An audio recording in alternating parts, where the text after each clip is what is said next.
The retake of my fashion editorial recording or fashion editorial process. So this is an image that I shot a couple of weeks ago in downtown LA. It's winter time, so there weren't that many people on the street, although there were some people walking by.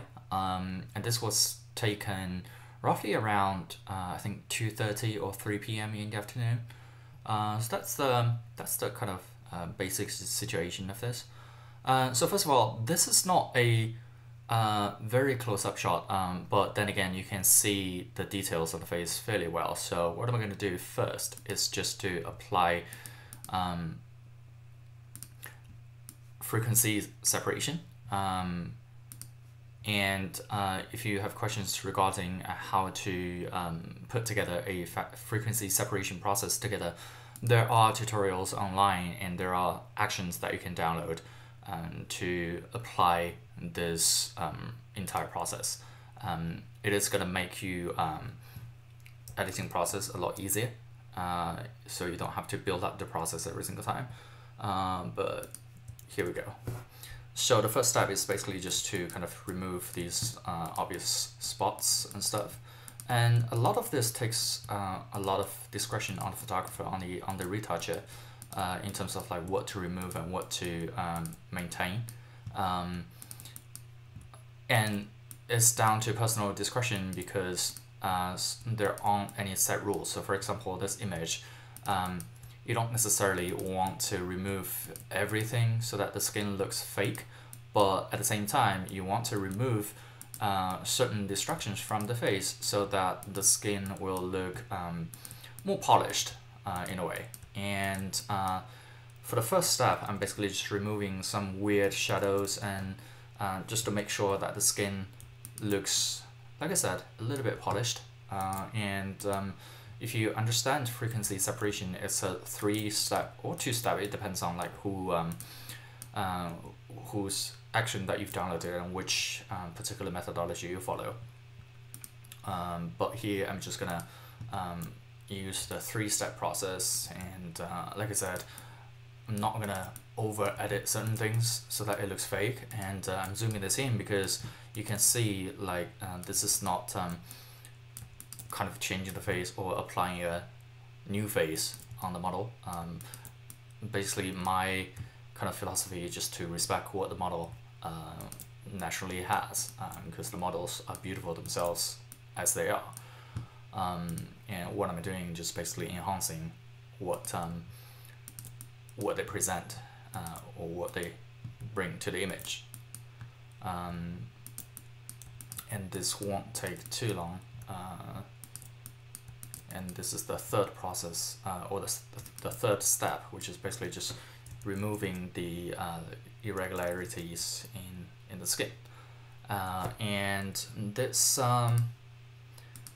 string of hair is really bothering me, and I'm sure that there are quite a few ways to remove a string of hair, but this is how I do it, which I found is a little bit more natural than other ways. And if you're curious about what tools I'm using, I'm basically just using the patch tool, or the healing tool rather, so that I'm just kind of able to borrow the skin next to the hair to basically cover the hair. So this is a slow process, and this is also the reason why you want to get the shot right without too much distraction in the shot itself, so you don't have to do this too much in your post editing, which is going to save you a lot of time. But in this particular case, I really like this shot, but there are some things that I still would like to remove from the image.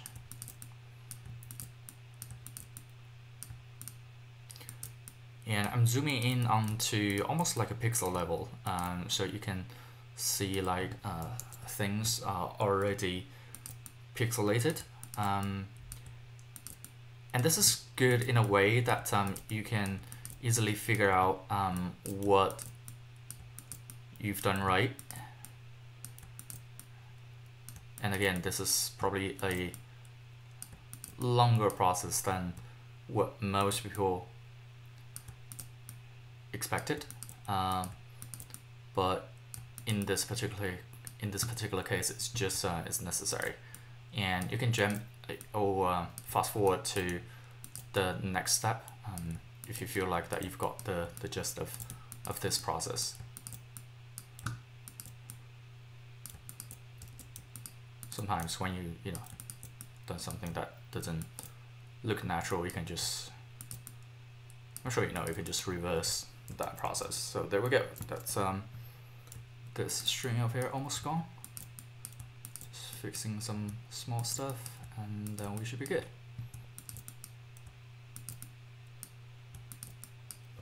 Okay, now let's zoom in to see what it looks like now. So that looks good. What I'm gonna do next is just to probably not completely erase this string of hair, but just make it less obvious, so that it's not like in her face kind of thing.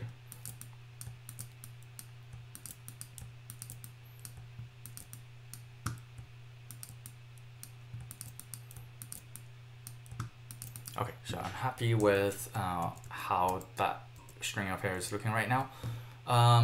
Because this is a straight shot, so you probably wouldn't want to kind of polish the hair so that it looks like the hair is like completely sticking on her head. In which case, it probably shows that people, the hairstylist in particular, hasn't done a really good job, which wasn't the case, obviously, because you know sometimes you just want the hair to be natural. You don't want to undermine the hairstylist's work. So that's that. And the next step I'm usually doing is basically just to change the vibrance a little bit, just so that I can focus on some color. So in this particular case, I'm not too worried about the skin appearing pale. It just doesn't bother me as much. So I'm gonna tone down the vibrance a little bit so that I can apply split toning or the the coloration later on. And the next one, I'm gonna adjust the level. So some people have questions regarding level and curves. People use them for different purposes. I usually apply levels to an image because I think it's easier for me to see the details or the loss of it in the shadow, and it's easy for me to see the detail in the highlight as well. So that's what I typically do. And here we go, just to apply level for the first time. And after that, I have an action that gives me 3 layers of color. So the highlight, the midtone, and the shadow. So what I'm doing every time when I edit an image is just to apply the 3 layers. I group them into an action. So next time I don't have to build the entire process from ground up. And then what I'm doing is just basically to adjust the color tone for each of the adjustment. So right now I'm kind of giving more color to the midtone, which is roughly kind of the lighter shadow and the lighter what we call a shadow in the clothing. And as you can see, I've given it some yellow and some red, and it looks good for now. I'm going to go to highlight just to give it a little bit moody look. So I'm going to give it a little bit teal looking or cyan looking, and then give it a little bit of yellow, which is, you know, the natural color. So that looks good again for now, and I'm going to adjust the shadow.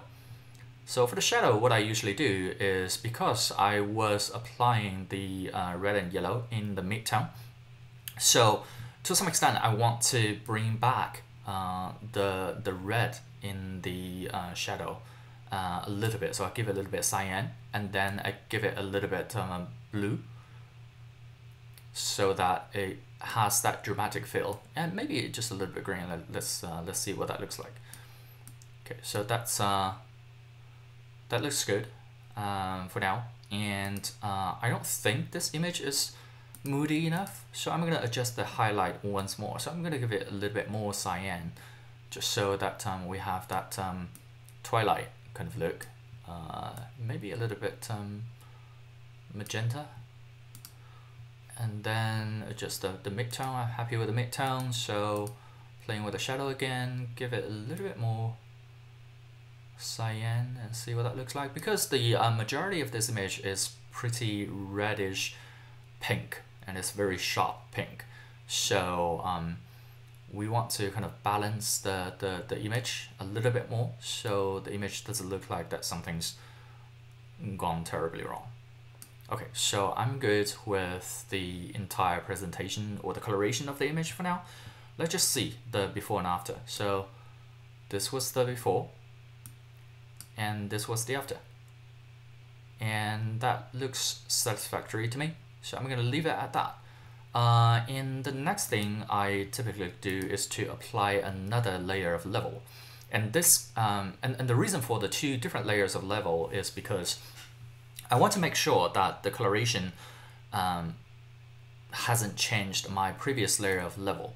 And in other words, the previous layer of level was basically in preparation for the coloration, and this layer of level is post coloration, which means this layer of level is really gonna kind of determine the tone of the image to a large degree. So I'm gonna just adjust the level to the extent that I want it, and there we go.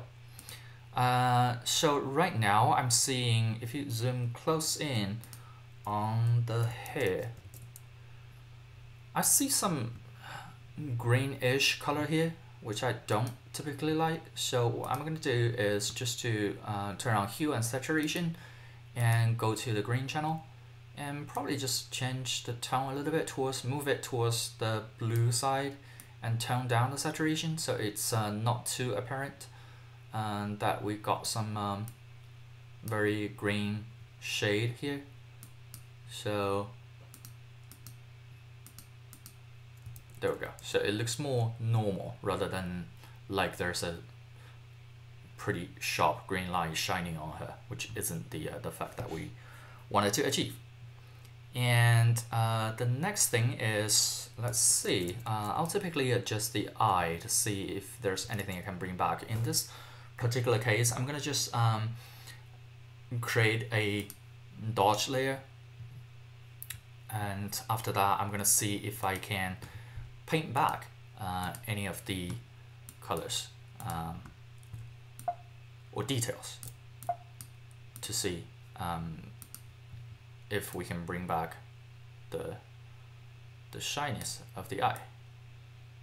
Okay, so that came back a little bit, but not by a lot, so I'm gonna leave it at that. And the last thing I'm gonna do is just to sharpen the area I want to highlight the most, in which case is the foreground of the image, and we'll see what that will do to the entire image. So sometimes it's not immediately apparent what the sharpness can do, but a lot of times it will really kind of bring the watcher or the viewer's focus onto the areas that you want to sharpen. So that's pretty much the last step, and this is it. So this is the process, and after this I usually bring it back to Lightroom for some final editing. A lot of people ask me what kind of software I use for photo editing, so I use a combination of Lightroom and Photoshop, just because Photoshop can do a lot of things that Lightroom can't do, but at the same time there are some easy things that Lightroom does way better. I shouldn't say better, but does it much easier, or in a much easier way than Photoshop, and it just saves time, and it saves my CPU as well. So that's what I'm going to do next. So if you want to see more of this kind of editing, please subscribe, and I will put out new videos once in a while, and hopefully you guys will like it. Thank you.